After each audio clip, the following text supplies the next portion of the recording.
back to our book talk segment. Today we welcome one of the co-authors. Very interesting book and timely as well, as we all know what we've been going through the last year and a half. It's called A Curious History of the World's Worst Diseases. Patient Zero is the full title of it. We're joined today by Dr. Lydia Kang. She also wrote the book with Nate Peterson, and she joined us today to talk a little bit about the book, kind of the history of how these diseases start and what we can do to hopefully prevent future ones. And Dr. Kang, good to talk with you. How are you?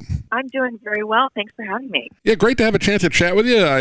My mom was a nurse, so I always, kind of grew up with a little bit of a medical historian in our house, knowing kind of what she went through. She was a nurse in the 40s, 50s, and 60s, so she told some stories of diseases that were going on. Obviously, polio and all that kind of thing back then. But obviously, the last year and a half, we all know what's going on there. But was the pandemic kind of the impetus for writing this book, or had you planned to do it before that? We had actually planned on writing this before it. So in the fall of 2019, Nate and I were thinking about putting this book together. We were really interested in pandemics and, the sort of sources of certain outbreaks, that kind of thing.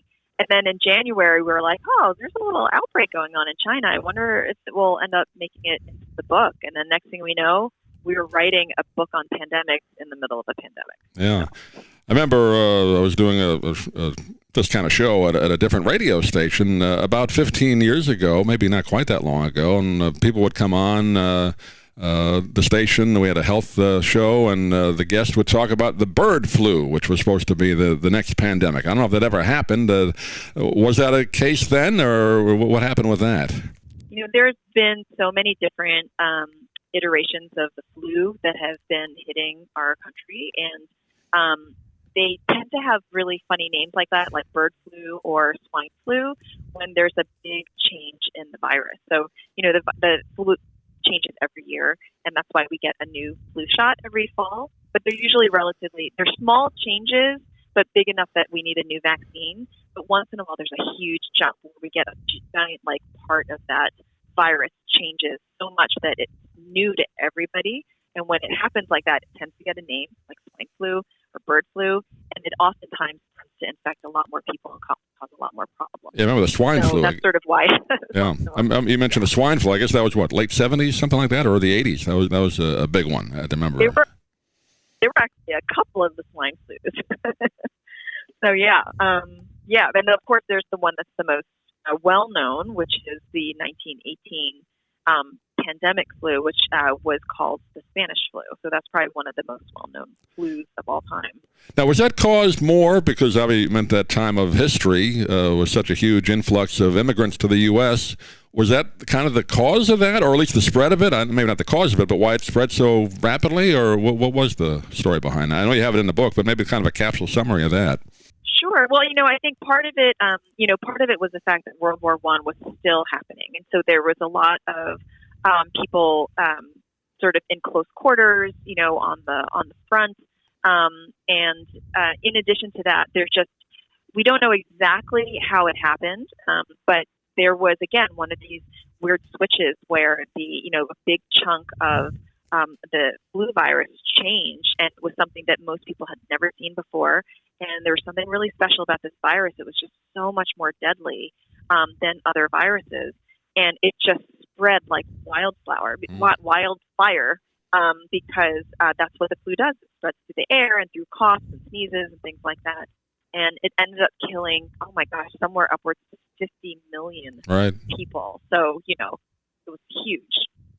Do we know why now, or what the flu comes from? I know they know it's a virus, right? But I mean, what causes it, and why can't we stop the variations of it? So the flu virus is actually what's called a zoonotic disease. So the flu originates in other animals like birds, and it jumps over to people and infects people really well.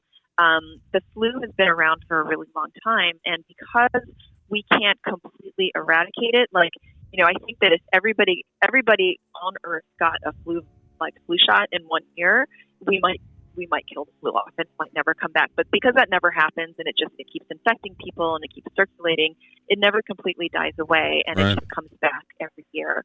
And so I think there's some belief that that's what's going to happen with COVID, is it's not going to end per se. It's not going to disappear off the planet, but it's going to become this sort of low-grade, what we call endemic virus that just sort of causes infections in people who are susceptible, but not to a level where it overwhelms our medical system.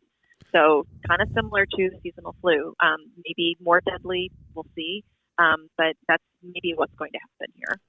And the coronavirus, that's nothing new, right? I mean, this is COVID-19, coronavirus 19, right? There's been 18 previous, right? Yeah. Is that right? No, I believe the coronavirus was particularly just named at the year that it came out, so 2019. Right. But coronaviruses have been around for a while. There's a belief that this huge virus that was a bit of a pandemic in 1889 was probably a coronavirus as well. But some coronaviruses are also cold viruses. So the coronaviruses by themselves as a group are not new to humans at all. Yeah. Just this one is. Yeah, my mom was saying that. I mean, she was treating that years ago, but it just, people think that's a brand new thing. It isn't. It's just a different variation of it, right? Yeah, it's just a new one, and there are always these opportunities for new viruses to break free from their animal hosts and just jump to humans. I think it happens pretty much relentlessly all the time. It's just that only a tiny smudge of them become really bad to the point where they hurt people and we take notice and we identify them. But things are always trying to jump to us and gain purchase and try to spread. And most of the time it doesn't work because a lot of factors have to happen for that jump to be successful. In this case, for coronavirus, for COVID-19, it was extremely successful. Yeah. And again, the name of the book, Patient Zero, you really kind of break down not only the virus or whatever these diseases happen to be, but the history of how they started, or at least how we think they started, and hopefully cures or treatments for them. It's really kind of a historical book as well as medical information. It must be kind of interesting as a doctor to kind of delve into this, right? It absolutely is, especially since, if you ask any doctor whether or not they got a class in history in medical school, they will all say no. So I didn't get any of this kind of education when I was in grad school. We were just working so hard on trying to take care of patients. So being able to delve into history has been so much fun.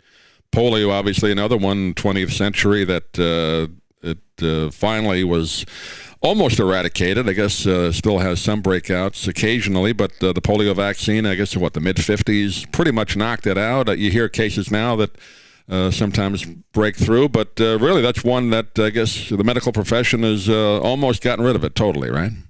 Absolutely. We've done a really great job. Polio really doesn't exist in the United States at all, but does exist in some other countries like Afghanistan, where it is endemic and it causes infections there. Yeah. So, worldwide, still around. Here, we're okay. We're a first world country, so we don't have to deal with a lot of the really severe diseases that a lot of other places do, like tuberculosis, not nearly in the same scale.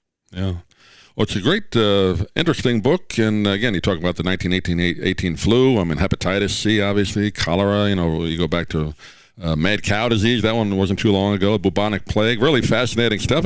If you can kind of put aside what these diseases did, it's really interesting to find out the history of them. So I think people will get a very good information then out of the book. Again, it's called Patient Zero, A Curious History of the World's Worst Diseases. And Dr. Lydia Kang, along with Nate Peterson, have written it. And Doctor, I know it comes out pretty soon as we talk today. Do you have a website you want to direct people to?